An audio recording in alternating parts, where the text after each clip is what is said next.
நம்மகிட்ட இருக்கிற பேட் ஹேபிட்லேருந்து வெளியே வரணும் அப்படின்னா என்ன பண்ண தெரியுமாங்க? ஃபஸ்ட் நம்ம நினைக்கணும் அதுலேருந்து வெளியே வரணும் அப்படின்னு.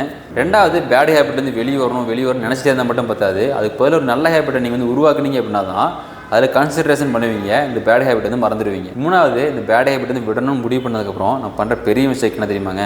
இந்த நியூ இயர் ரெசல்யூஷன்லாம் வந்து இதுக்கப்புறம் என் லைஃப்லேயே குடிக்கவே மாட்டேன், இல்லைனா வந்து இந்த பேட் ஹேபிட்டே விட போகிறேன், லைஃப்லேயே கிடையாது அப்படின்னு முடிவு பண்ணுவோம். உடனே நம்ம மைண்ட் வந்து பயந்துடும், ஐயோ இதுக்கப்புறம் கிடைக்காது அப்படின்னு பயந்துடும். உங்கள்கிட்ட இருக்கிற பேட் ஹேபிட்டை நீங்கள் விடணும் முடிவு பண்ணிட்டீங்க அப்படின்னா இதுக்கப்புறம் டச்சே பண்ண மாட்டேன், தொடவே மாட்டேன் அப்படின்னு சொல்லிட்டு முடிவு பண்ணாதீங்க. நாளைக்கு ஒரு நாளைக்கு மட்டும் விடுறேன் அப்படின்னு முடிவு பண்ணுங்கள். இதே மாதிரி டெய்லி சொல்லிகிட்டே இருங்க, நீங்கள் கம்ப்ளீட்டாக ஸ்டாப் பண்ணிடுவீங்க. உங்கள் மைண்டு ஈஸியாக நம்பிடும், ஏமாற்றிடலாம். ஃபைனலாக உங்கள்கிட்ட 2-3 பேட் ஹேபிட் வந்து இருக்குது, அதில் ஏதாவது ஒன்றை மட்டும் விட்டுறேன். எக்ஸாம்பிள் வந்து நான் ட்ரிங்க் பண்ணுவேன், ஸ்மோக் பண்ணுவேன், அதில் வந்து ஸ்மோக் பண்ணுறதை மட்டும் விட்டுறேன், ட்ரிங்க் வந்து எப்போயாவது ஒரு டைம் பண்ணிக்கிறேன், அதுபோல் நான் ஒர்க் அவுட்ஸ் பண்ணிக்கிறேன் அப்படின்னு சொல்லிட்டு நீங்கள் ஸ்டார்ட் பண்ணுறீங்க. இப்படி பண்ணால் என்ன ஆகும்? நீங்கள் எப்போயாவது ஒரு டைம் ட்ரிங்க் பண்ணுவீங்களா, அப்போ வந்து மைண்டு சொல்லும் இன்றைக்கி ஒரு நாள் மட்டும் ஸ்மோக் பண்ணுவேன் அப்படின்னு சொல்லும்.